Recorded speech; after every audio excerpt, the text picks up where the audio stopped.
নমস্কার বন্ধুরা, আমার ছোট্ট চ্যানেলে আপনাদের স্বাগত। বন্ধুরা, আজ কিছু শাকসবজি তুলতে এসেছি।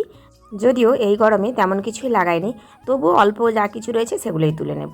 দেখুন কি সুন্দর শাক হয়েছে। একটা গামলাতে লাগিয়েছি সজনে শাক, দেখেছেন শাকের রূপ। আর এই দেখুন এইখানেও একটা গামলা, আর এই যে একটা গামলা। আজ আমি এই শাকগুলোই তুলে নেব। আর এদিকে দেখুন এখনও কি সুন্দর সুন্দর কিছু ফুলের গাছ রয়েছে। তো চলুন শাকগুলো তুলে নেওয়া যাক।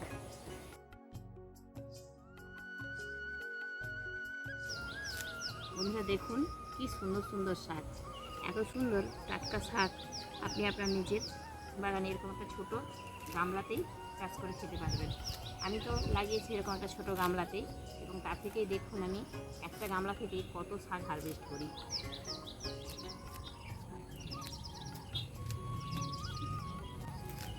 দেখে আপনারা নিশ্চয়ই অবাক হবেন যে এত শাক আমি তুলছি।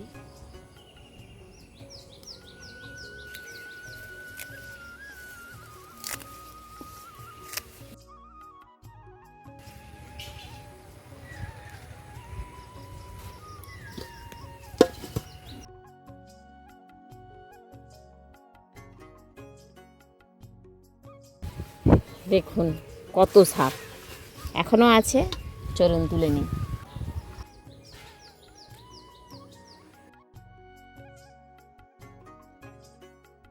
দেখেছেন এই এত সজনে শাক আমি আজ এখান থেকে তুলে নিলাম।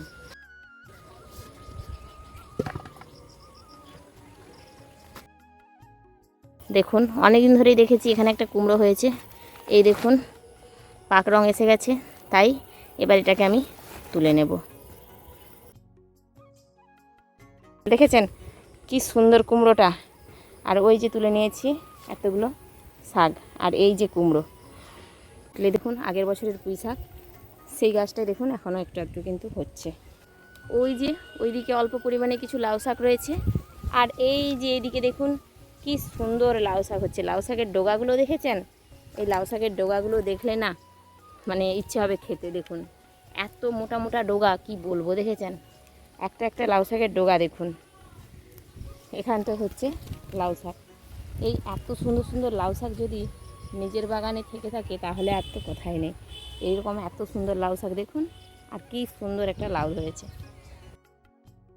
দেখুন এই যে তুলে নিয়েছি লঙ্কা, ভেঁড়ি, টমেটো, কুমড়ো ফুল, সজনে শাক, আর তুলেছি একটা কুমড়ো। দেখুন কতটা হারভেস্ট করেছি আজ। তো চলুন আজ আর কোনো শাকসবজি তুলব না, আপাতত এটা হলেই আমার হয়ে যাবে, তাই এতটাই নিয়ে বাড়ি ফিরেছি। শাকটা দেখেছেন? উফ, অসাধারণ হয়েছে একটা ডাঁটার শাক। দেখুন একটা বস্তাতে রয়েছে, আর কি অপূর্ব একটা মাত্র গাছ। এই দেখুন একটাই গোড়া, এই দেখুন একটা গাছ, দেখুন সেটা কি সুন্দর একটা রূপ নিয়েছে, দেখেছেন? আর ওই দেখুন আমার ছাদ বাগানের সমস্ত টবগুলো এখন এখানে।